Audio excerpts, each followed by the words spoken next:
是你杀的杨采薇。是我。陈香主这几个手下，一个比一个贪生怕死，你竟这般有骨气的出来硬扛，看来是被人拿捏了短处。那你可就得想清楚了，到底是得罪了他们危险，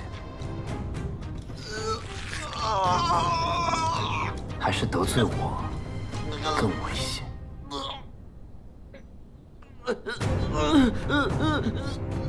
少主手下留情，听我解释。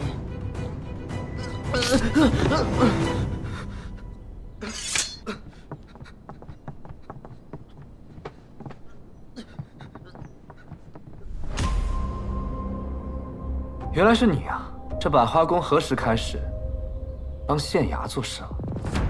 少主，这也不能怪我呀。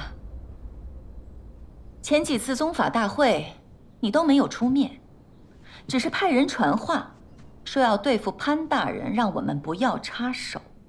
可潘大人毕竟天下闻名，又有郡主做靠山，我担心少主年轻气盛，要真把事情闹大了，恐怕我们四大宗族在河阳的根基都会受到影响。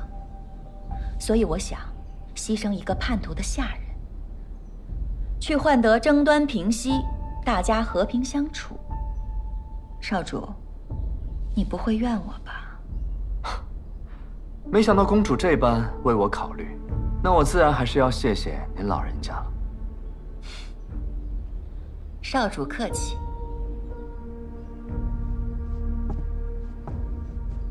四大宗族同气连枝，你我之间的事，回去再说。而现在我正好有点私事，要与潘大人详谈。糟了，阿江定是认为我被潘越杀了，怎么办？没想到，你就是银陨楼的少宗主啊！怎么，和潘大人想的不太一样？貌若寒冰，应是狼顾。卓少主还真是有一双杀人如麻的眼睛啊！潘大人说笑了，在下是读书人，以打打杀杀为业，并不是什么光彩之事。不过，杨采薇对我有救命之恩，我发誓报恩，她却因你枉死。今日无论如何，潘大人必须要给我一个交代。所以你在生死方示警，是想等到今天亲自动手？当然，不亲手杀你，又怎能消我同是挚友之恨？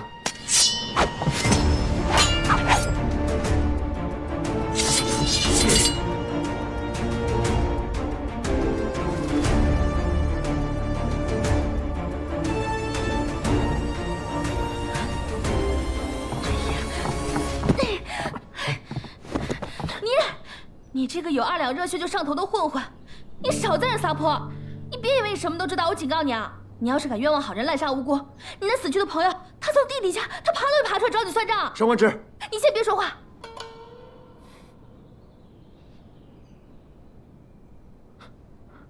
给我闭嘴！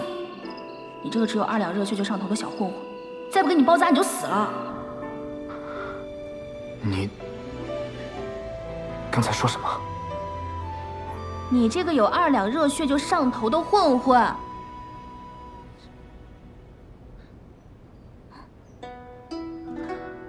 我杨姐姐对我可好了，兰花节就是她找我打，上官小姐来找我买首饰，一来二去就认识了呗。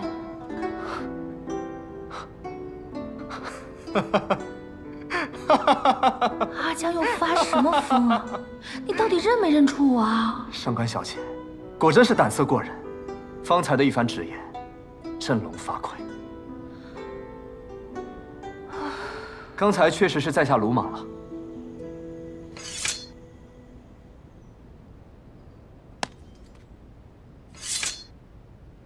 不过，上官小姐，你说在下冤枉好人，难道是已经知道这幕后真凶是谁了吗？没错，那日去生死坊，我跟潘大人就是去抓凶手的。秘而不宣，那是因为怕打草惊蛇。就算你不信潘大人，你也得信我吧？上官小姐的话，我自然是信的。少主，上官者和潘越是一伙的，他的话不能信。我说了，我信他。既然凶手已死，我与潘大人的7日之约就算了了。不过大人可要记得，你还欠我一件。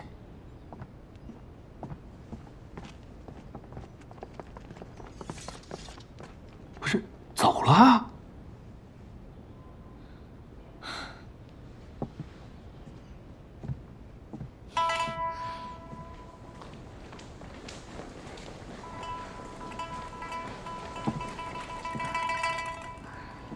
哎呀，搭这么大个台子，一点响都没有，没意思。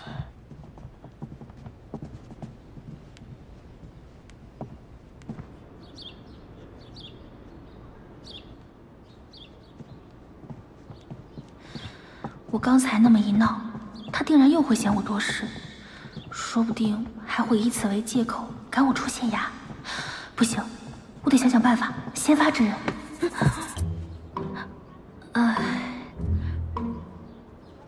上官芷，大人，我觉得我作为县衙的一员，自当挺身。大人你别客气。县衙有难，大人遭垢，我要是袖手旁观的话，那岂不是辜负了大人当初愿意让我进县衙的好意？刘捕快，你说是不是啊？是，上官小姐，您今天是虎胆雄威啊！为了咱们大人的颜面，也为了县衙上下的安危和尊严，我们必须得舍命一搏啊！上官小姐临危不惧，救县衙于水火呀，简直是一女当关，万夫莫开。哎呀，令我等佩服的是五体投地呀！我当时说什么来着？啊，我说什么来着？邪不压正嘛！你别看他银玉楼他狂，还能狂得出咱们上官小姐和潘大人的手掌心吗？严重了，严重了，严重了。如此说来，我还应该谢谢您了，是吗？我是大人的属下，所以这是我分内的事情。你还清楚自己的身份啊？是谁让你当众在公堂之上说出凶手之事？又是谁让你当众与那卓兰江发生冲突的？想要留在县衙，就该弄清楚自己的身份。若你再这么自作主张，以身涉险，我马上让阿泽把你丢回上官府。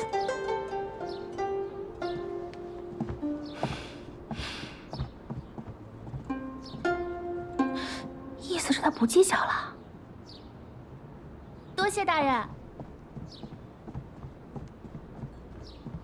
派人盯着他。大人这是担心上官小姐的安危？公然顶撞银玉楼少主，他若出事，我如何与上官兰交代？哦，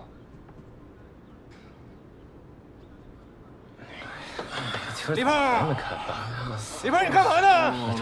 怎么还不开饭啊？嘿，李胖，李胖，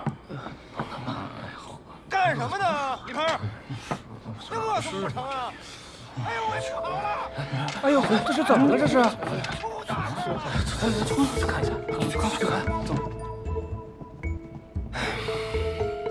啊？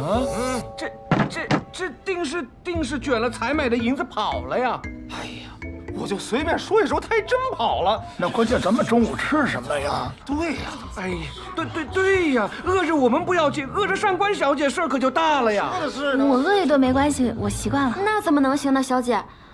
我自己的小姐，我自己来照顾。哎，我让谁？我可以。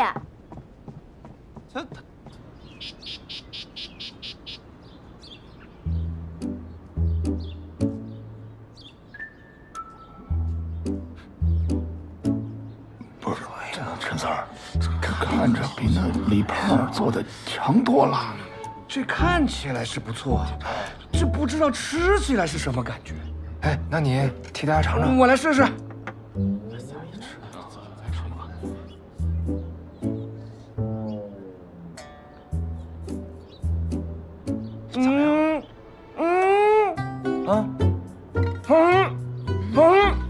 娘姑娘，你怎么这么熟不下凡啊？是啊，我尝尝。那个，拿我的酒过来。小姐，好歹我们今天也扬眉吐气一回，以后啊，每年的今天，今天多少号来着？4日初六，初六。对，以后每年的今天4月初6，我都得好好的喝一杯。没错，喝一杯。对呀，今日是初6，跟阿江约好每月一醉的日子。他既已经认出了我，会不会去酒馆等我？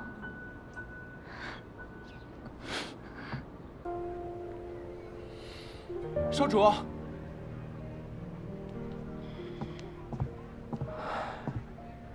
少主，你果然在这儿。何事？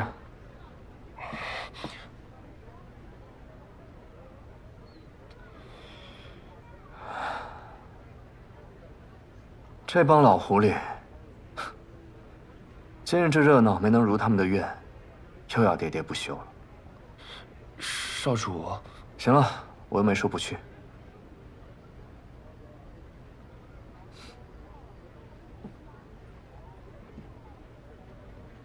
小二，哎，这壶酒留着，一会儿自有人来喝。公子，这壶酒凉了，我给您换壶热的吧。他说过，酒凉沁人心，就这么放着吧。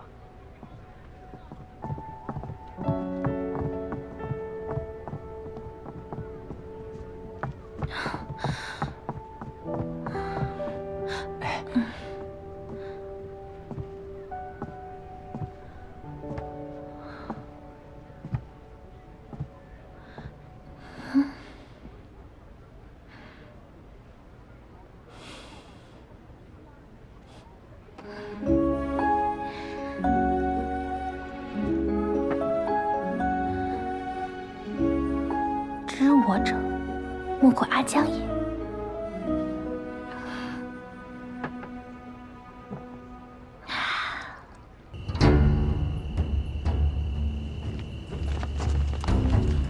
少主，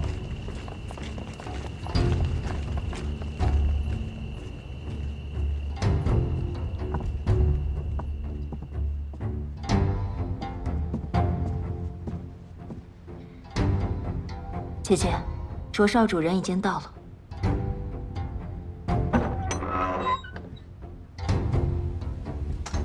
各位前辈，什么事情非得让我来啊？这白天还没见够。你白天不是说了吗？自己家的事儿回头论。所以啊，我们想问问，你对潘越的指控也不了了之了，你这打的什么算盘？顾堂主，您这说的什么话？怎么能算是不了了之呢？今天案子不都说清楚了吗？不妨问问我们的蔡方主，这前几日潘越大闹生死坊，竟能全身而退，你准备如何？只要潘越不找我麻烦，我生死坊便不再与他为敌。去！那你生死坊不开生死赌局了？你传出去怎么好意思说4大宗族之一？我生死坊有我生死坊的规矩，赌客来我生死坊为他的人生翻盘，我生死坊就给他这个公平的机会。人家赢了，我们就认，这就是规矩。哼，你以为我们生死坊像你们积善堂吗？只要银子给够了，连自己的亲娘都可以杀。哎，咱先不内讧啊，互惠互利，对不对？我还跟你们说啊，要照潘越这么治理河阳，咱们都得完蛋，你们信不信？顾堂主，你别急，明日起我便去守着县衙。若是这潘越做出对我们4大宗族不利之事，我不会坐视不管的。你去守县衙去？今日在大堂上，我见少主与那位上官姑娘眉来眼去，恐怕卓少主是英雄难过美人关吧？正是。青帝，你与这潘越那么近，看来这难过美人关之人，非我一个。那潘越虽然姿色诱人，我却不是吃里扒外之人。今日所做种种，都是为了咱们4家着想，误会一场，卓少主不要往心里去。你要这么说，我可就信了。不会是欺我年少，编话诓我吧？不敢。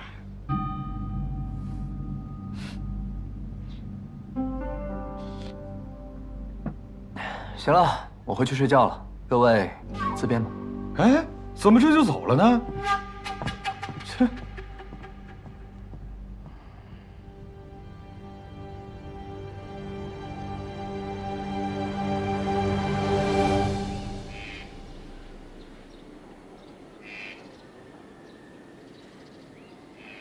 杀手在临死前还要试探我究竟知道多少，应当是4大宗族其中一家的亲信无疑。公子，蔡生没有嫌疑吗？蔡生若是为了阻止我查案，根本没有必要闹出那么大的声势，更不会守约任务离开。看那杀手的反应，也应当不是银雨楼，但尚不能完全排除。青帝亦敌亦友，动机叵测，只有接善堂没有打过交道了。阿泽，你派人去盯一下，看看接善堂最近有什么动静。是。等等，上官芷怎么样？他昨日一个人出去喝酒了，一路上都很安全，没什么异常。去吧。是。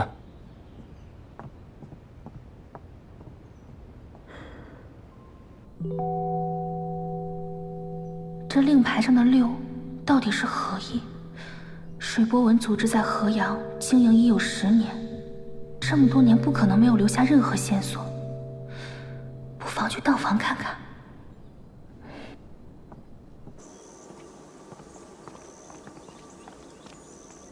大人啊，你还真是执着。彼此彼此。大人，您先请。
没想到，河阳积压了这么多悬案，这些卷宗的背后，不知有多少含冤受屈的百姓。正义不伸，公道难明，百姓如生在长夜，似釜底有余。待查清水波纹一事，待抓获幕后真凶，定要还好人一个公道。定要让坏人付出代价。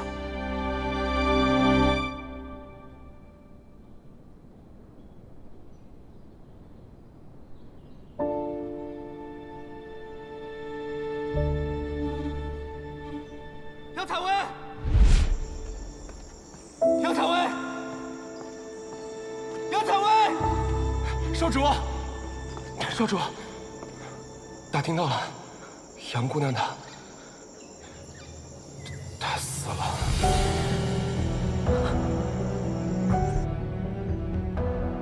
杨采薇为何会变成上官芷？我不在的这段时间里，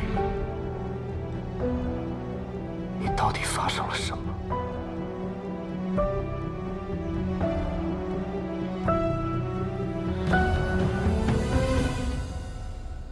阿福，少主，有何吩咐？去帮我准备一些东西：金100两，银500两，锦缎100表里，绢40匹。对了，多准备几盒丽香膏。少主，你准备这些做什么？我要确保一人永远无法再从我的世界里消失。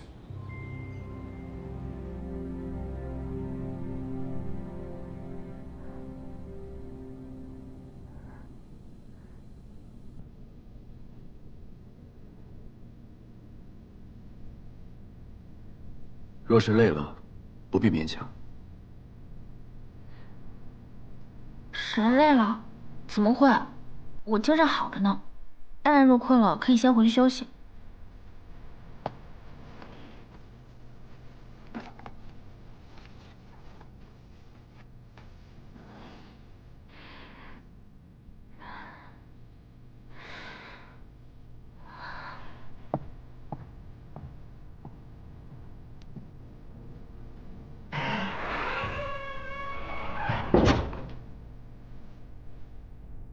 谢谢大人。早些看完，早些休息。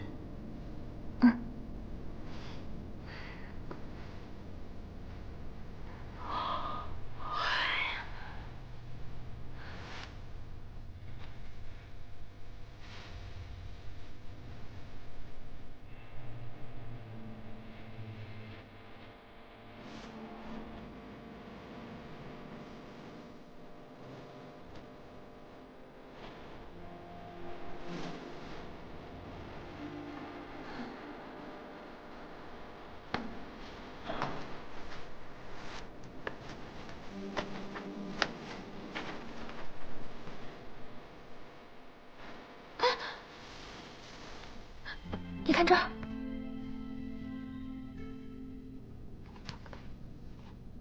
灯会暗。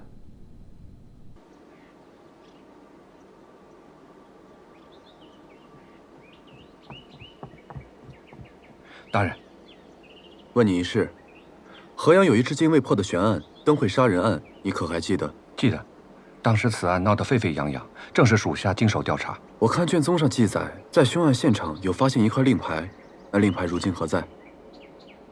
那块令牌被人偷了。偷了？啊！当时属下只是负责此案的小捕快，捕快头叫孙芳，因为看守政务不力被革职，所以我记得很清楚。孙芳，他如今何在？他离开县衙以后就没有联系了。把他找来，有话要问他。是。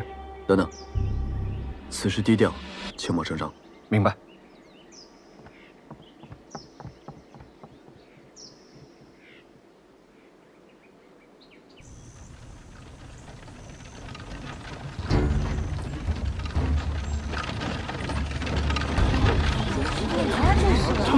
他们是阴雨楼的人，这怎么又跑到县衙了？不会又来找潘大人麻烦吧？找麻烦应该带家伙来呀，我怎么感觉他们是来送你示好的呀？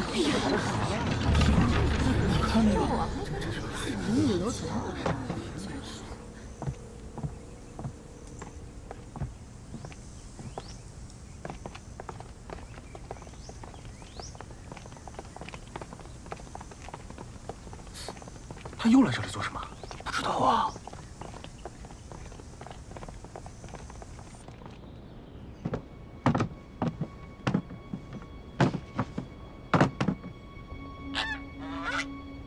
少主。你们先出去吧。是。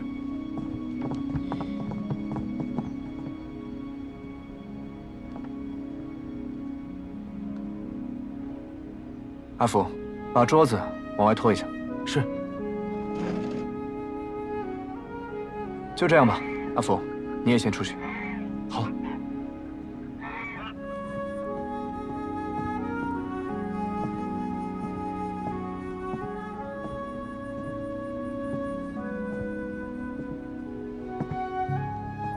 潘大人，又见面了。卓少主，你这登门是不是也太轻了？今天又是唱的哪一出？你放心吧，今日我不是冲你来的，而是找他。啊，卓少主。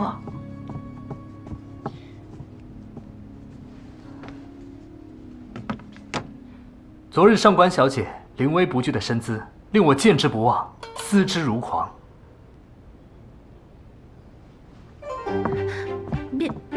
别胡说。没胡说。那个，卓少主，咱们俩呢也就见了一面，你这样实在是太突然了。司马相如与卓文君一曲定终身，我对上官小姐亦是如此。啊？阿江，你葫芦里卖的什么药？哎呀，卓少主想上演一出凤求凰，我本不该干扰，只是这里既是县衙，而上官芷又是衙内之人，他若是不愿意的话，恐怕我还是得命人请你出去。那个，倒也不必。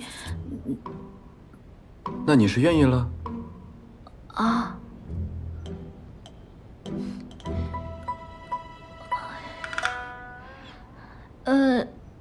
卓少主，我跟你呢虽然也是一见如故，但是我上官芷对感情比较喜欢那个，细水长流，咱们先做朋友，多了解了解，其他再说嘛。好，上官小姐愿意给我这个机会，我也是受宠若惊。上官小姐，你从京城而来，河阳很多好吃的，定是还没有尝过。这是我们河阳有名的丽香糕，你不妨先尝尝。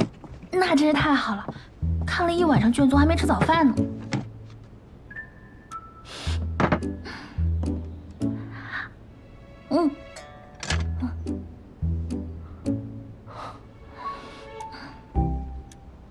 不会吧？我们名满天下的潘大人，竟会如此苛待下属？自是比不上卓少主笼络人心的手段啊。不过这里既是县衙，那自然有县衙的规矩，当然不是些寻常的江湖帮派可比的。谢了。潘大人，你误会了，我对你，还有这个县衙，是一点兴趣都没有。我是怕自己心爱之人在此受委屈，我就给你拿水。对了，卓少主前几日在公堂上说，杨采薇是你的救命恩人。他没和你说过？看来他对你还是有所保留。他既然答应嫁给我，那我们自是两心相悦。会不会是你对他来说无足轻重呢？这很难说吧。哼。唉，杨采薇啊，杨采薇，若是你泉下有知，能否指点我一二？你到底是恨他，还是信他？需不需要我为你出这一口恶气？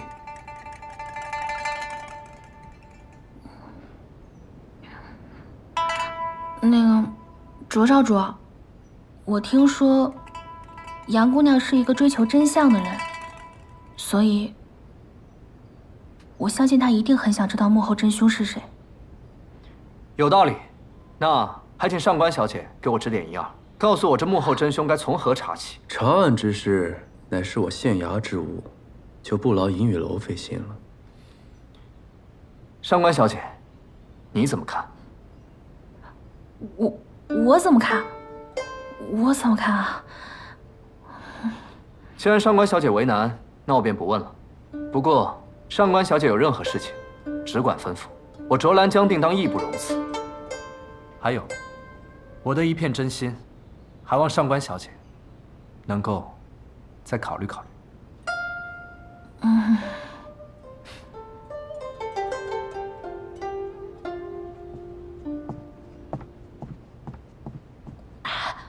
我真不知道他今天来。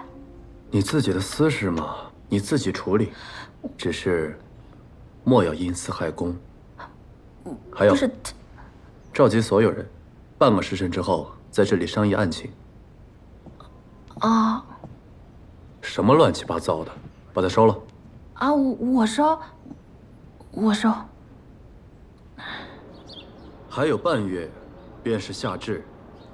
听说河阳以往都会在这一天举办灯会，万人空巷，蔚为壮观。不过，因为5年前的一桩悬案，这个灯会因此取消，殊为遗憾。今年是我来河阳的第1年，我打算彻查此案，给河阳的百姓一个交代。大人，前任县令对此案已有定论，乃是恶交杀人，这旧案再提，恐有不妥吧？哦，旧案不能重提，这是哪儿的规矩啊？这没有这个规矩，只是什么？刘捕快，你难道还想继续敷衍搪塞吗？哎呀，不敢！大人要查此案，小的一定肝脑涂地。上官芷，把卷宗记录跟大家详细的讲述一遍。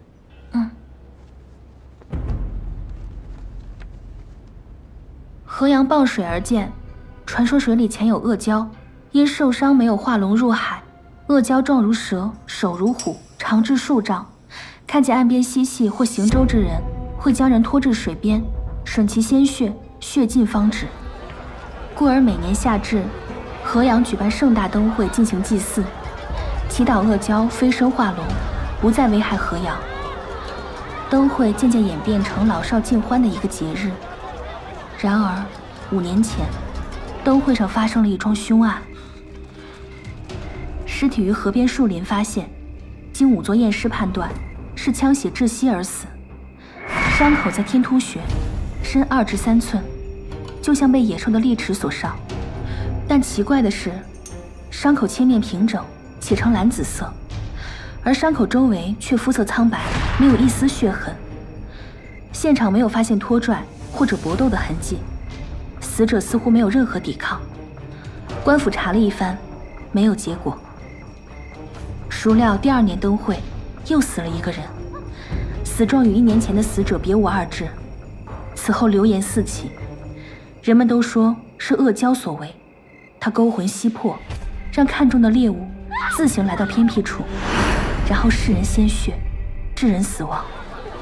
此事影响越来越大。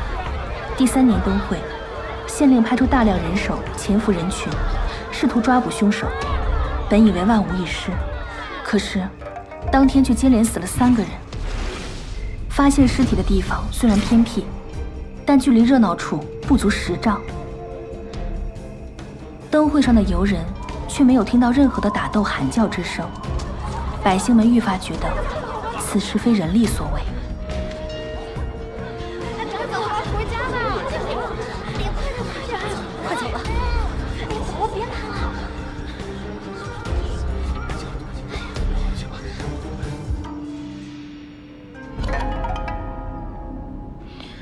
从那之后，恶蛟嗜血的说法也就甚嚣尘上。去年开始灯会停办，案件的调查也不了了之。大人，这个事儿我能证明。当年在案发的时候，既没有明确的动机，也没有确凿的线索，整个案件特别诡异。这确实不像。行了，我不相信所谓恶蛟杀人这种无稽之谈。如果有，那更好，扒了他的皮，做成灯会上最醒目的天灯。还愣着干什么？分头去查问死者的家人、证人，还有报关者，再查看卷宗有无遗漏的线索，然后回来汇报。是。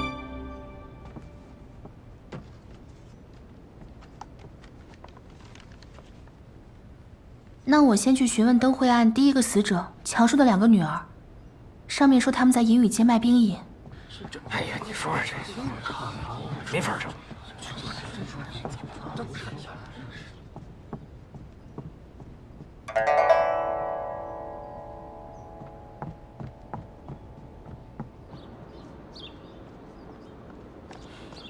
上官小姐，要去哪儿？我载你一程。阿江，没想到还能活着见到你。我也没想到，还能听到“阿江”这2个字。今日你没有生气吧？我为什么要生气啊？我以为你会怪我擅自上门打扰。哎呀，我知道你就是想让大家都看到我上官芷是有你银宇楼少主罩着嘛，让他们别欺负我，对吧？你懂就好。但是你以后别搞那么大阵仗了，那不知道的还以为你真对我一见钟情呢。如果是真的，你可愿意？啊？开个玩笑的。这种玩笑不能乱开的。对了，你的脸到底是怎么回事？这件事情是因为上官芷，她为了嫁给潘越，让巫医强行将我变成这样，却不想自己竟在婚礼上丧命。我为了找出幕后真凶，只能借用他的身份回到县衙。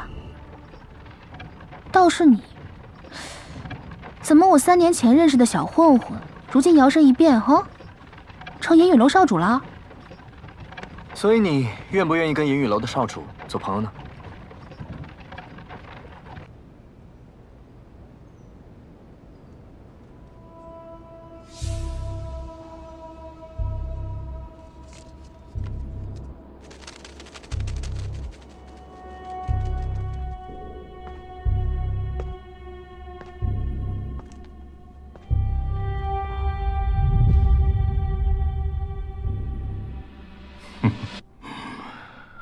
我们已经几年没见了，找我不是为了叙旧吧？